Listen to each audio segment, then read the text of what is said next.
Our next speaker is a leading authority in the treatment of male hormonal imbalance and has considerable in-depth clinical and research experience.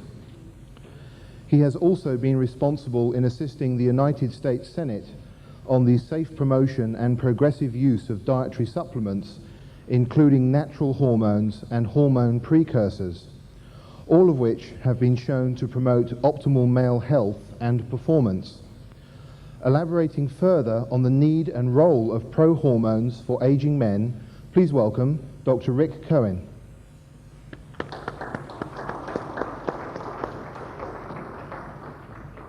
It's a pleasure to be here, and hopefully I can fulfill another piece to the puzzle. We've heard about melatonin, we'll hear about DHEA, we've heard about growth hormone, and with this lecture and the lecture tomorrow, I'm going to talk about testosterone and estrogen. Before I get started though, I'm really curious, out of the men here, and women as well, who have had their testosterone checked in the past year? Pretty good, okay. Was that, if you've had it checked, have you had your free testosterone level checked? Raise your hand. Not bad. How about estradiol levels? Yeah, not as good, okay. Well, we'll learn about that. There are four main points that I want to get across for today and tomorrow. One is that testosterone is not just a sex hormone, it's really a total body hormone that controls many functions in our system. The second point, which I learned through my practical experience, is the extent of the problem of low testosterone or less than optimal testosterone levels in men. Because I'm not going to be focusing on hypogonadism or medically deficient testosterone, be more focusing on declining levels of testosterone, how we can restore those levels to optimal youthful ranges. And that's an important point. The third issue is hormonal balance. And my goodness, melatonin, DHEA, testosterone being a GH stimulator, certainly each plays a role, and I'm excited to look into melatonin and its role on primary or secondary hypogonadism, perhaps, in the aging part of lowering testosterone levels. But more specifically, at least today, how we need to pay attention to testosterone and estrogen, a key component, and when we avoid looking at estrogen, we can miss the mark. And lastly, we'll end up tomorrow with, as this is an application of anti-aging medicine, a restorative program, a six-step program, as you may put it, that you can take to restore levels of testosterone. And that's going to be the key. So something you can do that will be useful, and how to use pro-hormones as part of restorative therapy. Okay, so testosterone deficiency.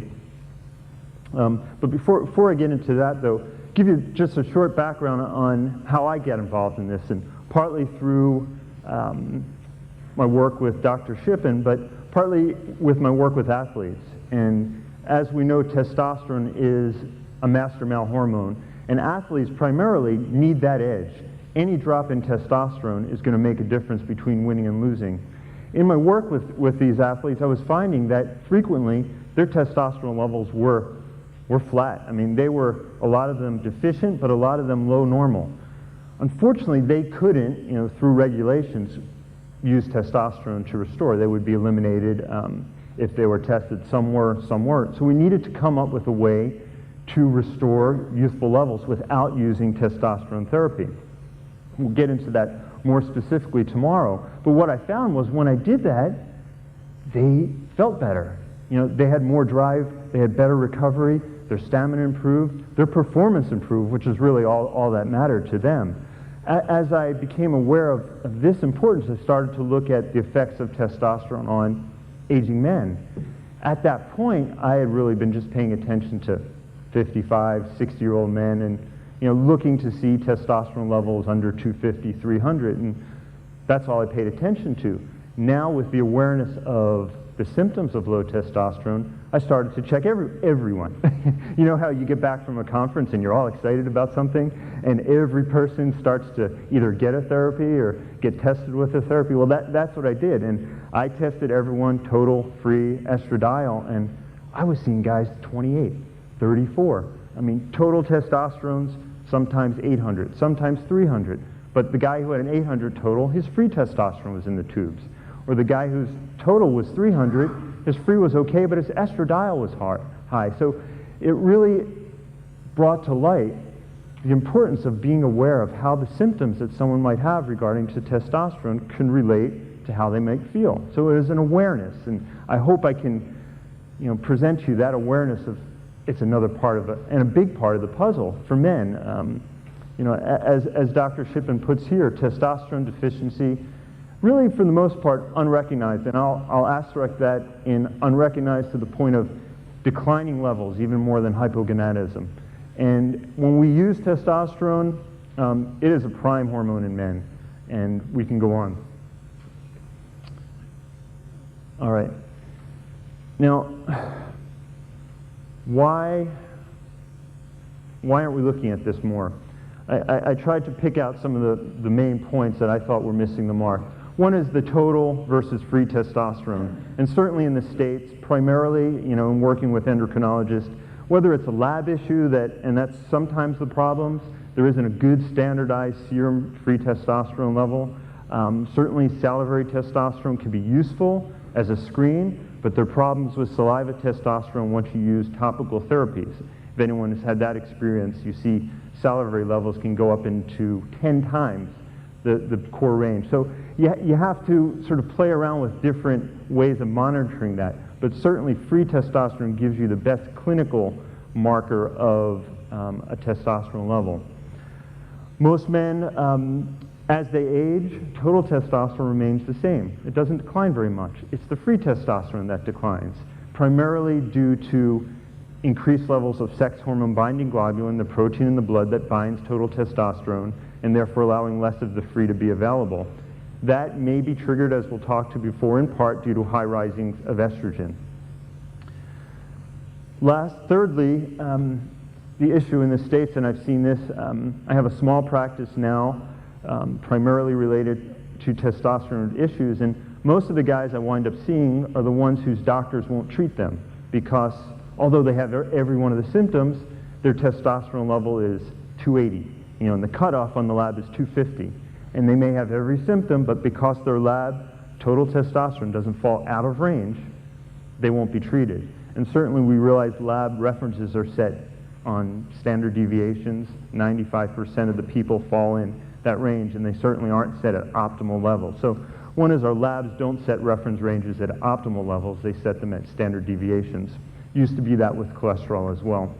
And fourthly is when testosterone therapy was tried in the past, a lot of times estrogen wasn't paid attention to. So whether it was an injection or a patch, the long-term effects weren't what they were looking for. Because if you don't pay attention to estrogen, you can miss a lot of the results.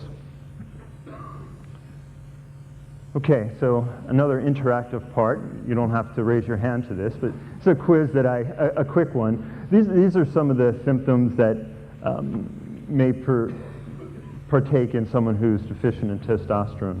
Over the age of 35, and sometimes even lower, I see it.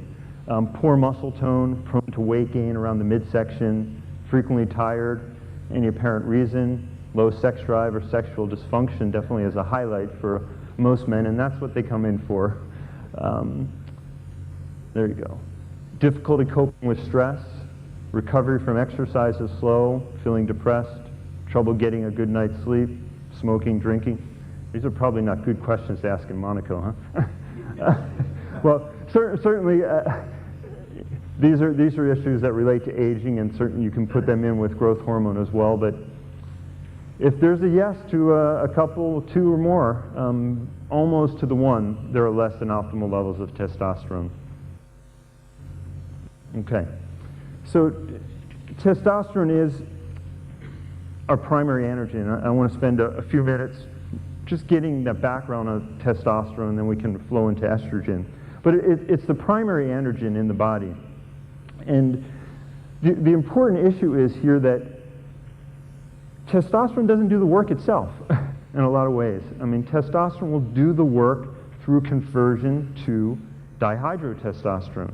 And it does its work through estradiol, specifically estradiol in the brain and also in the bones. Dihydrotestosterone in the brain as well. These sort of amplify the effect of testosterone. While there's receptors for testosterone, it's DHT which tends to take the place and is a stronger androgen. In the muscle, though, testosterone does have a stronger effect than dihydrotestosterone. And if you've worked with athletes or had any experience, DHT is not a good abused hormone. It doesn't give the kick. But if you don't have DHT, you don't have the pump. And we'll talk about that, the defect of DHT on the central nervous system. There's two ways testosterone works. A genomic way, which involves transcription, which can take a few days or weeks to have its effect. But more importantly, especially when we talk about prohormones, it's the non-genomic rapid effect that involves cellular membrane changes. And there's an important issue related to that, which we'll get to. More than a sex hormone, we've talked a little bit about that. Testosterone, it does everything. Cell energizer, total body, protein synthesis, oxygen uptake, cardiac output, bone density. It really is involved everywhere, and the receptors for androgens everywhere in the system. So if testosterone is deficient, you're not going to be functionally at your best. Okay, so I said before, and just in the past slide, testosterone is really a prohormone, and this is a prelude to we'll talk about other prohormones. In and of itself, it doesn't do the work. There's an enzyme called 5-alpha reductase, which is present in the prostate, but more importantly for this conversation is present in the brain, as well as the enzyme that converts testosterone to estrogen is an aromatase enzyme. It converts either testosterone or another hormone, androstenedione, to estrogen. These receptors are very rich in the brain, and as we'll see, are extremely important for libido function, for energy, for drive, and even memory. And we'll learn that estrogen is really the key to some of those functions. Some of the myths related to testosterone, another reason why it hasn't been used frequently. Harmful to the heart.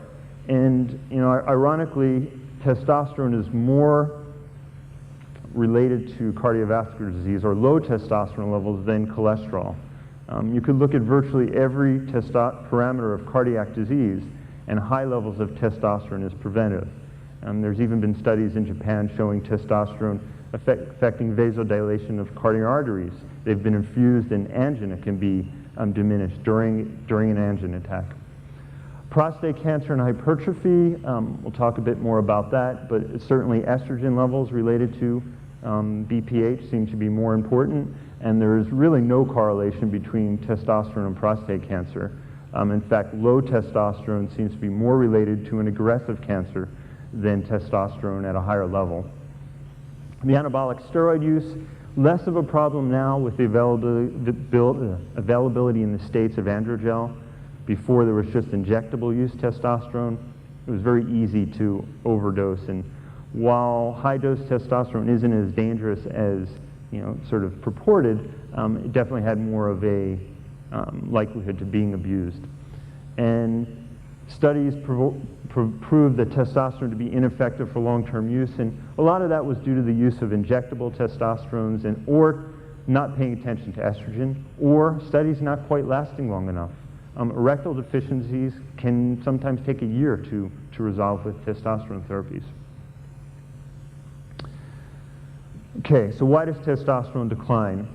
Don't want to spend a lot into the primary and secondary hypogonadism, other than talking about primary being an issue of testicular damage, varicocele, some injury to the testicles. Secondary being more of a pituitary issue related to LH and FSH, and I'd be real interested in seeing how melatonin plays a role in that. What I look at, and where I'm treating people, because generally there isn't a pathogenic issue that's going on, it's either an age-related, which tends to be a secondary, or a lifestyle-related issue. I'm working with men 30 to 50. It's either they're stressed, either they're overtraining or they haven't done anything. Either they've lost a job, they've got a divorce, or they have a girlfriend and they have a new job. It's something in their life has gone on in the past couple of years. And generally you can look at that window and that's when they've never felt the same. You know, something has happened to them, and they just don't recover from that. So you take this major stress and you put it on a nutritional deficiency, such as an omega-3 fatty acid, which is some work that I'm working on now, and I've seen some very exciting results on high-dose fish oil and EPA and the effects of that with erectile dysfunction, as well as recovering testosterone estrogen balance. I'm a little too early.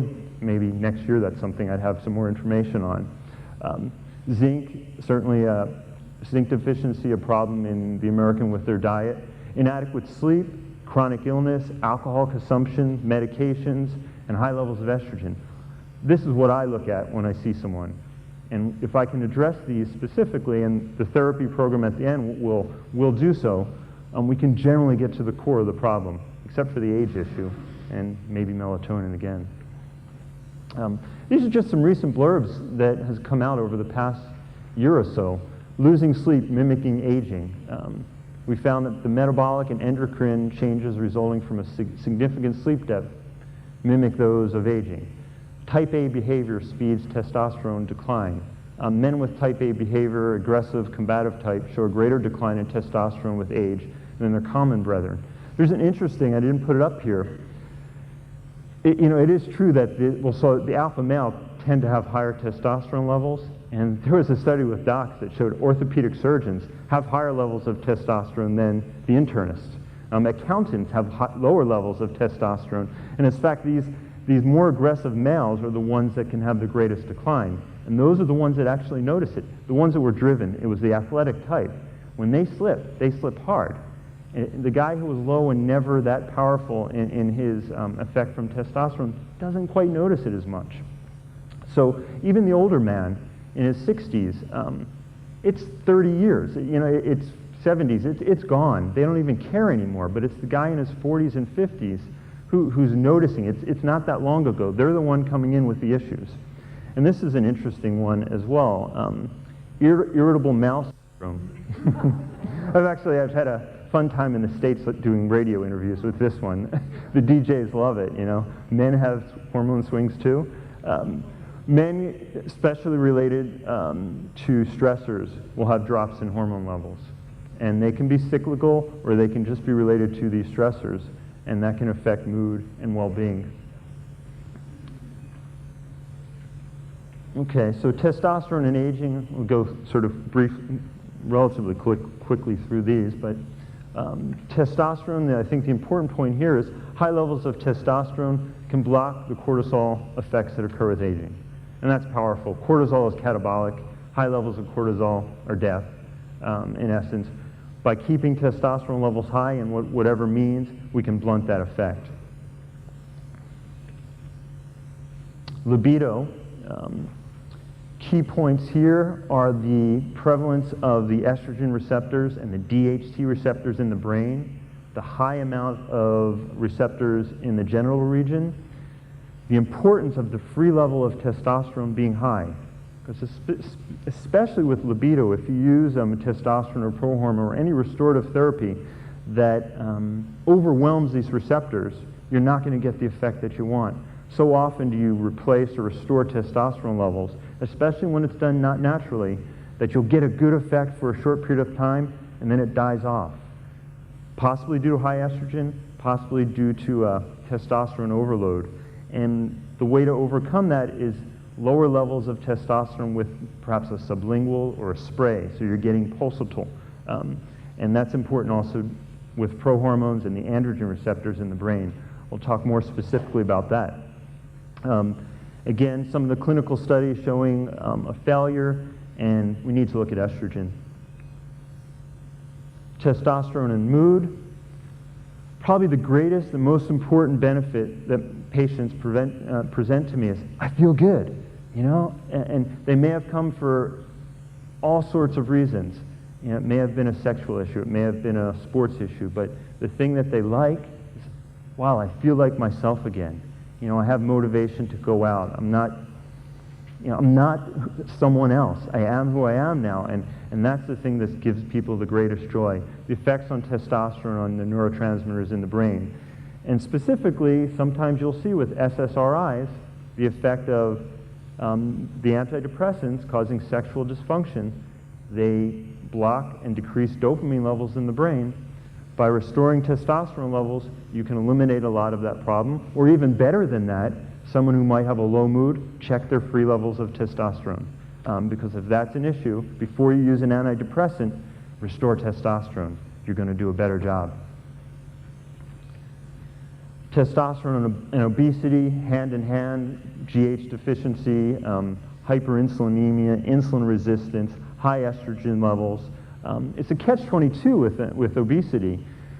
The more you gain weight, perhaps by inactivity and diet, the more fatty tissue you get. The more fatty tissue, the more aromatase enzyme that converts testosterone to estrogen. The more estrogen you get, the less testosterone. The less testosterone, so forth and so on. So somehow you have to break that cycle. And whether it's with a very strict diet, lifestyle program, or with an anti-estrogen medication and raising testosterone, either way, you have to get in and break that cycle to have a good results. Otherwise, you wind up testosterone and BPH. Certainly, this could be a whole conversation in and of itself. But the important points here, BPH and estradiol are definitely the strong connection. The connection, in most studies is that it's the estradiol levels that strongly relate to BPH and the effects of the swelling in the tissue, and it seems to occur in only men with low levels of testosterone. Testosterone, while, as we say, can be low, and the issue that estrogen does, and it plays its role in two important ways. It increases sex hormone binding globulin, and sex hormone binding globulin actually allows estrogen and DHT to get into the prostate more easily, and it increases prolactin levels. So both SHBG and prolactin are keys to some of the prostate abnormalities that you're going to see. I found that really interesting, and I do pay attention to that, because even sometimes when I'll lower estrogen levels, I'll have to lower prolactin if I can't get that down by itself. A lot of times testosterone will bring prolactin levels down because there is a dopamine connection. But estrogen, prolactin, SHBG are certainly key components. Now, I don't want to rule out DHT completely in its involvement in prostate growth, but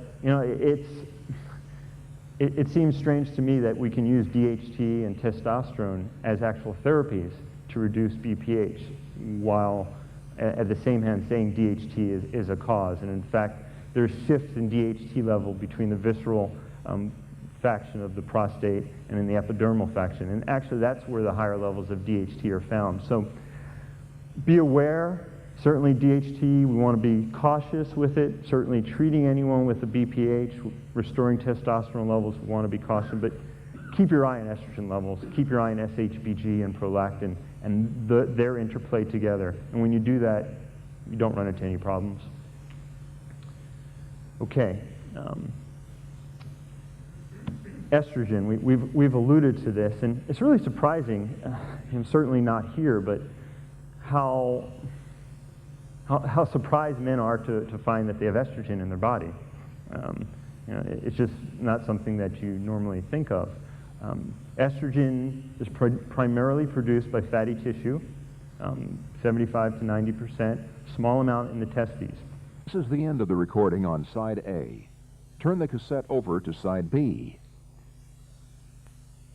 Ion. Two myths here, and they really go together, and this is, I think, the third important point of the talk here, is there's no good and bad hormones. There's no male and female hormones. There's balance, and we need to look at every hormone in balance. And we can't just say, here's the answer, or here's the answer. It's each one, and Dr. Hertog said, look at that, when you use testosterone, you need less GH. Perhaps when you use DHEA, you need less testosterone. Each one needs to play a role, and by just saying, here, I have the answer, this is the one way to do it.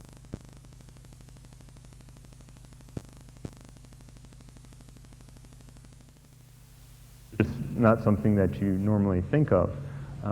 Estrogen is primarily produced by fatty tissue, 75 to 90%, small amount in the testes. As we talked about, it's aromatized from testosterone and also androstenedione. Two myths here, and they really go together, and this is, I think, the third important point of the talk here, is there's no good and bad hormones. There's no male and female hormones. There's balance. And we need to look at every hormone in balance. And we can't just say, here's the answer, or here's the answer. It's each one, and Dr. Hertog said, look at that, when you use testosterone, you need less GH. Perhaps when you use DHEA, you need less testosterone. Each one needs to play a role, and by just saying, here, I have the answer, this is the one way to treat it, we know we're not addressing what the body needs. Balanced levels of estrogen and testosterone in men are essential. Estrogen is key for a healthy libido. In fact, it's the prime determinant for libido in men. Improves brain function, protects the heart, and strengthens the bone. Just as testosterone affects women more noticeably than men, other hormones, estrogen and progesterone, are important. And the key here is, if we use testosterone in women, certainly a small amount can make a big difference in energy and libido in women. Well, they're very sensitive. The receptors don't see a lot of testosterone. The same thing in men. If you use a little bit, or if estrogen is there in a small amount, that's when you get the benefits. It's these spikes in estrogen that occur in the brain. But when we overload the body with estrogen, the receptors downregulate, and we run into this whole cascading events of lowering of testosterone levels. So it's these spikes of estrogen in the brain which give men libido. So we always talk about men's testosterone giving them drive. And I think women will have one up on this now. But so proper levels, more importantly, the ratios are extremely important. Dr. Krupp mentioned men who are 50s can have higher levels of estrogen than women, who are 59. So what's the problems of high estrogen?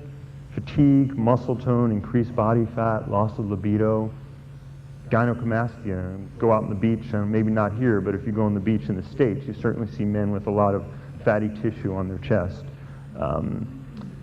A lot of the toxic metabolites of estrogen, specifically the estrones, 16-hydroxy and 2-hydroxy, and the balance of those two can affect prostate, cardiovascular, and immunological diseases. So what's the problems? Well, we talked a little bit about estrogen can shut down testicular production. That's not good. High levels of estrogen bind to the receptors in the pituitary. You have in the hypothalamus, pituitary releases less LH, you get less testosterone. Increase in SHBG, that's not good. We don't want more protein flying around the blood, binding onto our total testosterone levels. That's going to lower our free testosterone. We know that's more of a problem. Thirdly, while in youth this is a good thing, actually, a teenager or a boy going through puberty has these massive increases in testosterone. You also have very high levels of estrogen. In fact, that's one of the reasons young boys can get little gynecomastia. But it has a benefit there where the estrogen actually blocks the receptors. So these boys aren't overly stimulated by testosterone. But as we get older, we certainly don't want to block the receptors such as sexual dysfunction in the gonad. So high levels of estrogen can actually bind to the receptors and prevent testosterone from doing its work. Reduce effectiveness of therapy for the same reason. Give someone a high-dose testosterone injection or too much topical, and if they're overweight, if their liver is impaired, they're going to have problems. You're going to get high levels of estrogen. You're not going to get the benefits you want from therapy. And then obviously the long-term health risk associated with diabetes, prostate, heart disease, and cancer. Okay, so why does that happen? We certainly talked about aromatase enzyme. Certainly age can be a problem. Aromatase is found in the liver. Excess body fat is certainly a problem. Somewhere there are some people who are more sensitive to androgens. And through my work with prohormones, and this is just one of these things that you see in clinics, something I haven't very fine detailed study, but there seems to be a percentage of men who I've given some of the prohormones, some of the androprohormones, who are very susceptible to conversion to estrogen. It doesn't show up unless you're almost doing a preload of these androprohormones. Testosterone, it doesn't show up. So somehow, I believe there to be this genetic propensity to convert to estrogens that we're not seeing. Obesity certainly is a problem. Zinc deficiency in athletes specifically, who are losing a lot through sweat. People who are on high refined diets tend to be zinc deficient. While zinc in and of itself, the old oysters will be helpful for sex drive. If there's a deficiency, by restoring zinc over a couple month period, you can see restoration of testosterone. But there has to be a good zinc deficiency to see that effect. Reduced liver enzyme activity, age, alcohol, medications, caffeine, something I didn't think about. Caffeine can play a role in the cytochrome system in the liver, affecting conversions to estrogen. Metabolic causes, something I work very strongly on, is the effects of cortisol and insulin and high carbohydrate diets, stress, lack of physical activity. It can be extremely powerful if you have someone willing to make that jump. Unfortunately, they tend not to be willing to do it, and you have to start with a more powerful medical therapy first. And xenoestrogens, something we can't get away from, unfortunately. And let's talk a little bit more about that. Xenoestrogens, we have enough in life that we can try to avoid. We can choose the foods we eat, and we can hopefully sometimes choose where we live and how we work, but in today's environment, we can't choose completely what we're exposed to. And these are hormone-like chemicals found in the environment. We can't get away from them. I mean, they're in plastics, they're in our food, they get into our system very rapidly, they're very difficult to get out of our system. And unfortunately, they mimic the effect of estrogen in your body, and they block the effects of testosterone. Worst is that they can work synergistically. I mean, they can work in combination to cause difficulty. And it's something that you can pick up through serum testing, and a lot of times you just don't know if the high levels of estrogen are related to these chemicals or not. Just to show you how prevalent they are, the World Health Organization has just issued a warning, recent studies in animals, looking at gender differences. They're seeing male animals, reptiles particularly, birds who are losing fertility, different cancers, breast, testicular, definitely warning against decrease in sperm count related in men with high levels of estrogen. Certain cancers and breast cancers, prostates, are probably related to these high foreign chemicals in our environment. What are they? Pesticides, plastics, bottled water, good. We can get away from that. Tagamet, birth control pills, household products, detergents, surfactants, paints, PCBs in the environment, in the fish we eat, fossil fuel combustion, marijuana. So maybe that one you can choose. But most of these, you don't have a choice, and they're going to affect men, and they're going to affect women.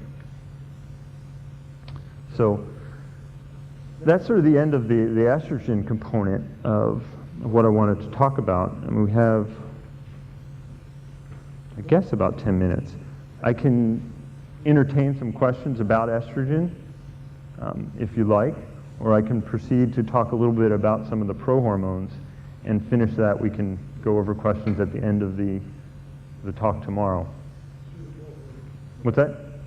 Prohormones? Okay, great. All right, so prohormones. Testosterone, we said, is a prohormone. It's a prohormone in the fact that it's converted to estrogen and it's converted to DHT. When I'm talking more, we'll be talking more about prohormones, we're really talking about these primary materials from steroid hormones.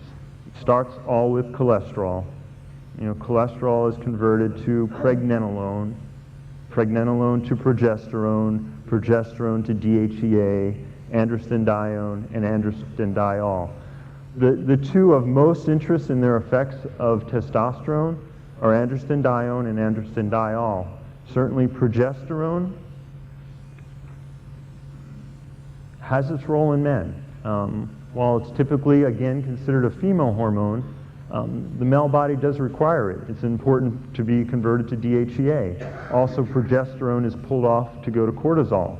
There's not enough progesterone in the body. We sometimes have difficulty with stress tolerance. Progesterone can have an anti-estrogen effect. In fact, if progesterone acts very similarly sometimes to nortestosterone, which I'll talk a little bit about later, and progesterone may even have some effect on 5-alpha reductase. Some docs I know use a lot of progesterone in their practice as a primary hormonal replacement. I've used a little bit of it. It's not something that I found reliable results with, but something to pay attention to. Just off the cuff, though, I have seen men I've worked with who have taken finasteride or Propecia for hair loss. And I didn't mention this before, but obviously we talked about DHT being a prime androgen in the brain. Well, Propecia blocks DHT, and there's not a large percentage, but if you go on the news groups, there's a subgroup of men who have taken Propecia who wind up with sexual dysfunction and libido loss that exists for a long period of time. And when you test them, they have very high levels of progesterone.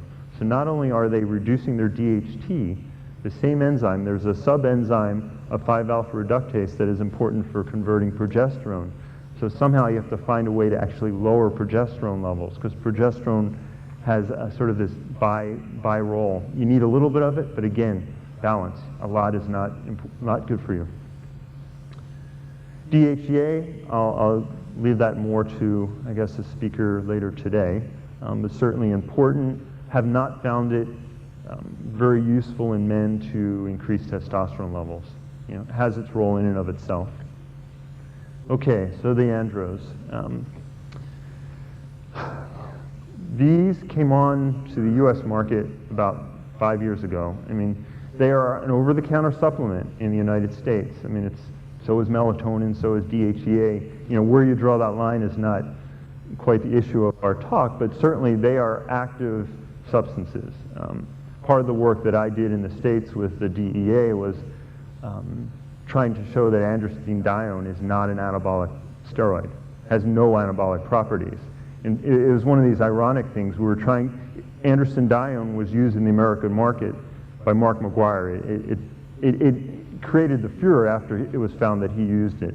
It had been in the market for a couple years, but it was after it was found in his locker room that people started to use it in a very big way. And they used it for its muscle-enhancing properties. Well, it doesn't work. It doesn't work as an anabolic agent. There's virtually no study that shows androstenedione has anabolic effects. So we had to go to the DHEA and prove to them there's no anabolic effects from androstenedione. But that's what it's on the market being sold for. There are other uses which we have found for it, but it was one of these sort of catch-22s in the States. Prove it doesn't work, you can keep it on the market. Well, androstenedione and androstenediol are naturally occurring steroid hormones. They're actually the Scotch pine. It has its presence. It's in the U.S. body, in the human body, in the gonads, in the adrenal glands, and certainly can be measured in the bloodstream. Androstenedione levels will decline with age. They are certainly, and have been shown, we'll show some studies, specifically androstenediol, to increase testosterone levels. You only need one small conversion with one enzyme, either a 3-beta hydroxysteroid enzyme or a 17-hydroxysteroid enzyme, to convert these to testosterone. Androstenedione is the preferred androhormone. It's much more readily converted to testosterone, and it does not, because of the hydroxyl group, convert to estrogen. Androstenedione, because of a ketone group, can go right to estrogen, either way. Now, for fitness purposes, not so good, but for sexual libido purposes, as we talked about estrogen and its effects on the brain, actually very good. So while the studies on androstenedione talked about all the negative effects that high levels of estrogen, they missed the boat on short bursts of estrogen from androstenedione being very useful. So why consider prohormone therapy? Why spell that correctly either? So therapy, T-H-E-R-A-P-Y. But as we said, why would I use pro-hormone therapy when I could use testosterone?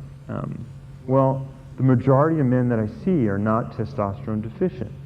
The majority of men, are low to low normal in testosterone. And I certainly don't want to take a reasonably functioning male who has normal testosterone levels and replace what he has and then try to go high. I mean, to me, that doesn't seem like a physiological response. What I try and do is take guys who are moderately low to normal with symptoms and come up with a program to get up to useful levels. It's a supportive measure indeed. I mean, it's not a fixative, but it doesn't cause difficulty. Well, it doesn't cause difficulty because we're not replacing testosterone directly. You get very little suppression. If you take a guy with high testosterone levels and give him testosterone, you wind up with small testes most of the time. They don't like that. It's very hard to cause excessive levels of testosterone. The enzymes, the beta-hydroxy steroid enzymes, are rate limited. You can use the prohormones very easily with other therapies. I can use them with an HCG or a Clomid or a Deprenyl or some other pituitary stimulant. I can use them with a lifestyle and see the effects and sometimes pull them off. I'm not relying on testosterone to do the job. You're giving someone the ability to restore it themselves. And important point, prohormones cross the blood-brain barrier more quickly than testosterone. In fact, they can be more effective in the cognitive and sexual functions than testosterone itself. Specifically, androstenedione is more rapidly converted to estrogen than testosterone. Hello. How are we doing? Okay, and I think we're almost running out of time. Maybe that's what you're telling me? But we'll go into the last benefits here, and then we can continue tomorrow. So what are the benefits of pro-hormone therapy? Safe, effective. We'll get into some of those. Treatment for the millions of men who are interested just in maximizing their levels, not replacing, who have not become hypogonadal. Does not replace, minimal suppression. This is the same slide, isn't it? Yes. Okay. Okay. I think I'll leave this story to tomorrow. Tomorrow we sort of talk about the East Germans and how they used androstenedione and testosterone for their athletes and some of the interesting findings that they found on the central nervous system. And we'll go into a little more about each particular prohormone, and then we'll end it with putting the estrogen therapy and the prohormone therapy together with a lifestyle program that you can use and take home with you. Thanks.